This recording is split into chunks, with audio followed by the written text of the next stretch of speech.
ကျွန်တော်ကထိုင်းနိုင်ငံကိုစရောက်ကြတဲ့တက်စီသမားတွေကားသမားတွေဆိုရှင်ပတ်စံပို့ပေးတယ်ပေါ့နော်အမြဲတမ်းပတ်စံပို့ပေးတယ်အခုလည်းကားဆရာဦးလေးကိုကားဆရာဦးလေးကို80ကျတာပေါ့နော်80ကျတာ100ပေးလိုက်ပဲကျွန်တော်ကနော်အမြဲတမ်းလှူတယ်ပေါ့ကျွန်တော်ကုသိုလ်ပေါ့ဟုတ်လားကုသိုလ်လုပ်တယ်ကျွန်တော်အမြဲတမ်းဆိုင်ကယ်သမားဆိုလည်းလုပ်ပဲဘောတက်စီဆိုလည်းအဲ့လိုပဲပေါ့နော်นี่เลยนะครับยังไม่ได้จัดทองครับ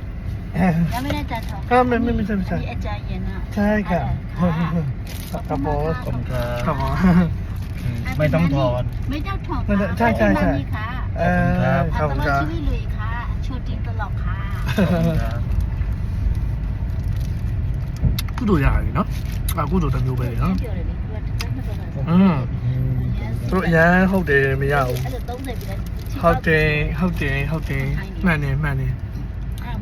သူတို့အရန်တန်ဖိုးထားတယ်ပေါ့နော်အဲကြောင့်ဆရာဆန်းကလေထိုင်းကိုရောက်တာ2နှစ်ရှိပြီရောက်ကြတဲ့ကမပေးတယ်ပေါ့နော်ဆိုင်ကယ်